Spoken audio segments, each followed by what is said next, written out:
call me a god. Everyone welcome back to the channel. आइए देखते हैं कि एक ड्रोन स्टॉक जो मुझे लग रहा है कि अभी बहुत अच्छे पोजीशन पे है। हम लोग बहुत दिन से इसमें बात कर रहे हैं और एक डिफेंस स्टॉक भी मैं आपको आज बताने वाला हूँ। ये डिफेंस स्टॉक मैं बहुत दिन से ट्रैक कर रहा हूँ बट मैं एक डिप का इंतज़ार कर रहा हूँ बट हो नहीं रहा है। But I tell you the name, maybe future में अगर इसमें एक अच्छी करेक्शन दिखे तो हम बाय कर सकते हैं। सो जो ड्रोन स्टॉक मैं देख रहा हूँ तो idea forge is one of that. So idea forge बहुत दिन से हम देख रहे हैं क्योंकि आइडिया फोर्ज में जितने भी इन्वेस्टमेंट हमने किए हैं अभी सारे कट टू कट ही चल रहे हैं। यहाँ पे बहुत ज़्यादा प्रॉफिट हमें अभी तक देखने को नहीं मिला है। यहाँ पे अगर आप देखो तो बहुत दिन से हम ट्रैक कर रहे थे आइडिया फोर्स को, इन्वेस्टमेंट भी की है हमने थोड़ी इस एरियाज़ में। अभी भी अगर आप देखो तो यहाँ से ये जो सपोर्ट है ये कंटिन्यूसली टेस्ट हो रहा है और ये रेजिस्टेंस है जो कंटिन्यूसली टेस्ट हो रहा है। तो 850 का जो जोन है ये जब तक ब्रेक करके ऊपर क्लोज नहीं देगा यहाँ पे हमें किसी भी तरह की बुलिशनेस यहाँ पे फील नहीं होगी, क्योंकि ये जो बॉटम बना रहा है ये बहुत दिन से बना रहा है। ये एक एक्यूमुलेशन आप बोल लो, ऑलमोस्ट एक साल से बन रहा होगा ये, या एक साल नहीं हुआ है बट आई थिंक अक्टूबर के आसपास ये यहाँ इस एरिया पे आया था और तब से यहीं पे घूमता रह रहा है। तो यहाँ पे हो सकता है कि हमें एक अच्छा क्लियर ब्रेकआउट देखने को मिले आने वाले दिनों में, लेकिन थोड़ा हमें पेशेंस रखना होगा क्योंकि इस तरह के जो स्टॉक्स है ये स्मॉल कैप स्टॉक है। तो यहाँ पे हमें इंस्टेंट रिटर्न्स नहीं दिखेंगी, लेकिन जब भी रिकवरी आएगी, अगर वो अगले 1 महीने में आए, 6 महीने में, 1 साल बाद है, लेकिन जब भी आएगी हमें यहाँ पे एक बहुत अच्छा प्रॉफिट होने वाला है। एंड यहाँ पे अगर मार्केट डिप करता है तो मैंने स्टॉप लॉस भी बताया है, अगर ये करंट लो से नीचे जाता है तो यहाँ पे भी हम अपनी स्टॉक पोर्टफोलियो में थोड़ा सा इसका वेटेज जो है जो कम कर देंगे और बाद में जब ये वापस रिकवर करेगा तो हम धीरे धीरे करके ऐड करेंगे। So idea forge is one, and then one more stock which I am looking at is Dronacharya. So Dronacharya भी ड्रोन में ड्रोन मैन्युफैक्चरिंग में है, ड्रोन सेक्टर में है, लेकिन यहाँ पे अगर आप देखो तो ये भी सिमिलरली एक बॉटम फाइंड कर रहा है कहीं ना कहीं। जो बॉटम फाइंड की जो सारे ड्रोन स्टॉक्स मुझे लग रहे हैं कि धीरे धीरे डाउन है, तो ये जो एरिया है इसके आसपास ही द्रोणाचार्य घूम रहा है, अराउंड 130 के आसपास, 127 130 के आसपास। तो आप चार्ट देखो तो यहाँ पे धीरे धीरे करके ये यहाँ सपोर्ट बनाने की कोशिश कर रहा है। एक बार सपोर्ट अच्छे से टेस्ट हो जाए, बन जाए और जो बॉटम फॉर्मेशन हो जाएगा तब यहाँ पे हमें फिर से एक अच्छी रैली देखने को मिलेगी ऊपर की तरफ। तो आप देखो अभी फिलहाल लोअर हाई बनते हुए आ रहा है, तो हो सकता है आने वाले दिन में हमें और एक डिप देखने को मिले। अगर नहीं तो यहाँ पे हो सकता है कि ये साइडवेज जाते हुए फिर से रिकवरी की तरफ बढ़ेगा। तो ये जो लो है यहाँ मुझे लगता है कि एक छोटा इन्वेस्टमेंट आप कर सकते हो। आपने जो भी इन्वेस्टमेंट आपको लगता है कि आप अगले 1 साल के लिए फ्रीज करके रख सकते हो तो उसका 10% आप यहाँ पे डाल सकते हो, और उसके बाद जैसे जैसे मार्केट अगर रिकवर करता है तो धीरे धीरे जब ऊपर जाते हो तो धीरे धीरे आप वहाँ पे इसको ऐड कर सकते हो, और अगर मार्केट नीचे जाता है तो आप यहाँ पे एवरेज कर सकते हो जब ये रिकवरी के साइंस दिखाएगा। तो आइडिया फोर्ज और द्रोणाचार्य ये दो स्टॉक मैं देख रहा हूँ जो मुझे लग रहा है कि एक अच्छे पोजीशन पे है। यहाँ पे अगर आप बहुत सारे दूसरे स्टॉक देखो तो वहाँ पे and I tell you one more stock जो डिफेंस सेक्टर में है, तो कृष्णा डिफेंस एक और स्टॉक है। बट पहले हम बात करते हैं आइडिया फोर्ज द्रोणाचार्य की, और उसके बाद मैं बताऊंगा क्यों मुझे कृष्णा डिफेंस बहुत अच्छा लग रहा है। तो अगर आप बात करें द्रोणाचार्य की, जो Dronacharya is only 318 crore market cap, तो एक माइक्रो कैप कंपनी है। तो आप अगर एक्सपेक्ट कर रहे हो कि नहीं, ये बहुत ही अट्रैक्टिव है। Of course micro cap companies में होता क्या है कि ये मल्टी बैगर साबित हो सकते हैं, ये 100x दे सकते हैं आपको आने वाले 10-15 साल में। लेकिन यहाँ पे एक चीज़ जो मुझे द्रोणाचार्य में पसंद नहीं आ रही है लॉन्ग टर्म इन्वेस्टमेंट के लिए और हैवी इन्वेस्टमेंट के लिए, क्योंकि यहाँ पे अगर आप देखो प्रमोटर होल्डिंग बहुत कम है, ओनली 28% प्रमोटर होल्डिंग है और पब्लिक होल्डिंग ऑलमोस्ट 70% के आसपास है। तो ऐसा लग रहा है पब्लिक ही चला रही है इस कंपनी को। ऑफकोर्स कंपनी क्या करती है, इनिशियली वो बहुत सारे शेयर्स फ्लोट कर देते हैं मार्केट में ताकि उनको जो इन्वेस्टमेंट है, जो पैसा है, मिल पाए और वो यहाँ पे जितने भी अपने जो प्लान्स है वो एग्जीक्यूट कर पाए। लेकिन होता क्या है, बाद में जब कंपनी प्रॉफिट करने लगती है और उन्हें दिखता है और बड़े बड़े जो ऑर्डर्स जब वो ऑर्डर्स जब वो ग्रैब करते हैं, तो ऑर्डर जब वो ग्रैब करते हैं तो उन्हें पता रहता है कि आने वाले दिनों में हो सकता है हमारी कंपनी बहुत अच्छा प्रॉफिट करेगी, तो क्या करते हैं वो बाईबैक करने लगते हैं।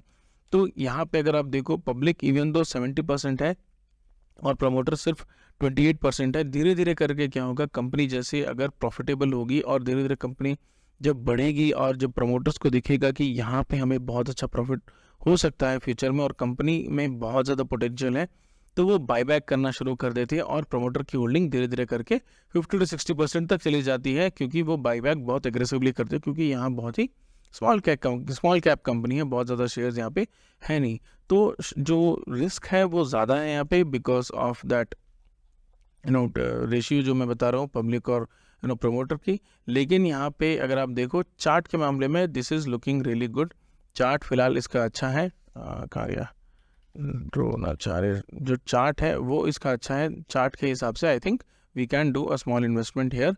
अगर आपने जैसे मतलब जो भी आप फंड्स फ्रीज कर सकते हो अगले 1 साल के लिए, आप उसका 10% यहाँ पे डाल सकते हो। तो बात करें अगर आइडिया फोर्स की, तो आइडिया फोर्स में भी ज़्यादा कुछ डिफरेंस नहीं है। अगर आप देखो प्रमोटर होल्डिंग 29% और पब्लिक 64% है, और FIS भी यहाँ पे है। तो यहाँ पे अगर आप देखो तो जो रेशियो है आइडिया फोर्स का और द्रोणाचार्य का जो पब्लिक प्रमोटर होल्डिंग में है, तो ऑलमोस्ट सेम है। यहाँ पे बहुत ज़्यादा डिफरेंस नहीं है। इन दोनों ने बहुत ज़्यादा फ्लोट करके रखा है मार्केट में अपने शेयर्स, ताकि वो अपनी ज़्यादा से ज़्यादा पैसा उठा सके मार्केट से, और यहाँ पे अपने जो प्लान्स हैं उनको एग्जीक्यूट कर सके। अगर कुछ गलत होता भी है तो प्रमोटर्स के पास बहुत ज़्यादा शेयर है नहीं, even though they will be jobless, but यहाँ पे जो हिट है वो पब्लिक ही बहुत ज़्यादा लेगी। तो थोड़ा रिस्की ये इन्वेस्टमेंट है। अगर आप ऐसे फंड्स जिसको आप रिस्की सेक्टर में इन्वेस्ट करना चाहते हो, तो ये 2 कंपनी है जो मुझे लगता है आप इन्वेस्ट कर सकते हो। But I think as per the promoter holding और पब्लिक रेशियो और यहाँ पे जो रिस्क टेकिंग कैपेसिटी है, उसके हिसाब से मुझे लगता है कि we should go with Dronacharya, क्योंकि यहाँ पे बहुत छोटी कंपनी है। अगर ये सक्सेस कर गई तो हमें ऑलमोस्ट, अगर ये आइडिया फोर्स की जितनी बड़ी भी हो गई, तो हमें ऑलमोस्ट एक 10x ईजिली मिल जाएगा। आपके 1 लाख 10 लाख बन जाएंगे मे बी आने वाले 4-5 साल में। But that depends how they move forward और किस तरह का ग्रोथ हमें देखने को मिलता है। लेकिन मार्केट कंडीशंस के हिसाब से हमें ध्यान रखना होगा कि हम बहुत ज़्यादा एग्रेसिवली इन्वेस्टमेंट ना करें। अब बात करते हैं कृष्णा डिफेंस की। तो कृष्णा डिफेंस के बारे में बात करेंगे तो कृष्णा डिफेंस पुरानी कंपनी है। ये 3 सेक्टर में बेसिकली ऑपरेट करती है। सबसे पहला सेक्टर है, let me go down, 3 sector में ये ऑपरेट करती है। सबसे पहला सेक्टर है डिफेंस एप्लीकेशन इक्विपमेंट्स। ये डिफेंस के इक्विपमेंट्स मैन्युफैक्चर करती है, बहुत हैवी, ऐसा नहीं कि गन, तो ये सब मैन्युफैक्चर करती है। जो उसमें पार्ट्स यूज़ होते हैं, जो इंटरनल क्रिटिकल एप्लीकेशंस में यूज़ होती है, वो सब बैलिस्टिक वेट्स हुआ, और उसके बाद स्टील अलॉय ब्रिक्स हुआ, उस तरह के आइटम्स मैन्युफैक्चर करती है, ये प्रोवाइड करती है। एंड सेकेंड थिंग इज़ ये डेयरी इक्विपमेंट्स देती है। And third is kitchen equipments. तो थोड़ा डाइवर्सिफाइड बिजनेस है इसका। अगर आप देखो यहाँ पे प्रमोटर होल्डिंग, अगर आप इसकी भी देखो तो 68%, तो प्रमोटर होल्डिंग बहुत अच्छी है कृष्णा डिफेंस की। पब्लिक होल्डिंग सिर्फ 31% है, और कोई भी FIDs फिलहाल इसमें नहीं है। मार्केट कैप देखो तो माइक्रो कैप कंपनी है, 949 करोड़ की कंपनी है। यहाँ पे अगर आप इन्वेस्टमेंट करते हो तो आपको थोड़ा पेशेंस रहना होगा, थोड़ी वॉलेटिलिटी ज़्यादा है। Upper circuit lower circuits currently, upper circuits lower circuits continuously ये मारता है।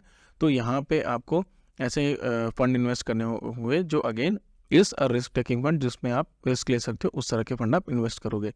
बट अगर आप देखो इसकी चार्ट, तो यहाँ पे आई थिंक जब कोविड के आसपास, जुलाई के आसपास, यहाँ पे ये था अराउंड 52 रुपीज़ का, और यहाँ पे अगर आप देखो तो currently it is running at 700 rupees. तो ऑलरेडी बहुत ही अच्छा ग्रोथ इसमें देखने को मिला है। इसीलिए मैं बोल रहा था वीडियो के स्टार्टिंग में कि यहाँ पे जो अपॉर्चुनिटी है वो आने वाले दिनों में आएगी। फ़िलहाल यहाँ पे बहुत ही ज़्यादा ग्रोथ हमें देखने को मिल सकता है। इवन दो यहाँ पे मैं बोलूँगा यहाँ पे चार्ट्स बहुत ज़्यादा एग्रेसिवली वर्क नहीं करती हैं, क्योंकि यहाँ पे जो कंपनी में अगर पोटेंशियल होता है तो ये माइक्रो कैप कंपनीज़ हैं, ये कंटिन्यूसली एक पंप देते हुए निकल जाती है और यहाँ पे नहीं रुकती है, जैसे हमने देखा था मैसेगन डॉकशिप में भी। तो यहाँ पे हो सकता है पुल बैक्स आए, लेकिन यहाँ पे डिप हमें देखने को थोड़ी नहीं मिलेगा जब तक डिफेंस कंपनीज़ में थोड़ी कुछ बैड न्यूज़ या फिर गवर्नमेंट की तरफ से यहाँ पे प्रॉब्लम्स नहीं आती है। But on that case also Krishna defence has other sectors which can be manage. यहाँ पे डेयरी फर्म्स है, यहाँ पे डेयरी प्रोडक्ट्स है और किचन आइटम्स है, तो वो एक डाइवर्सिफाइड बिजनेस होने का फ़ायदा होता है। इवन दो यहाँ पे जो मेजर अर्निंग है वो डिफेंस से आती है, लेकिन जो डिफेंस में अप्स एंड डाउन्स है वो कम होते हैं बिकॉज वो गवर्नमेंट ऑपरेटेड होता है। तो यहाँ पे एक अच्छी अपॉर्चुनिटी आप देख सकते हैं कृष्णा डिफेंस में भी। ये स्टॉक भी मैं धीरे धीरे करके पिकअप करूँगा, यहाँ पे हो सकता है थोड़ी पिकअप करूँ और जैसे जैसे स्टॉक नीचे आएगा आने वाले दिनों में, तब मैं यहाँ पे पिकअप करूँगा और ये आने वाले 5 साल 10 साल के लिए मैं होल्ड करके रखूँगा। तो ये थे आज के स्टॉक आइडियाज़ और मैं देख रहा हूँ कुछ और स्टॉक भी। I think TRL is one stock which I'm looking, but maybe in some other video I'll tell you the details. So that is all for the video. अगर आपको इस तरह का कंटेंट अच्छा लगता है तो please do subscribe to the channel. Thank you.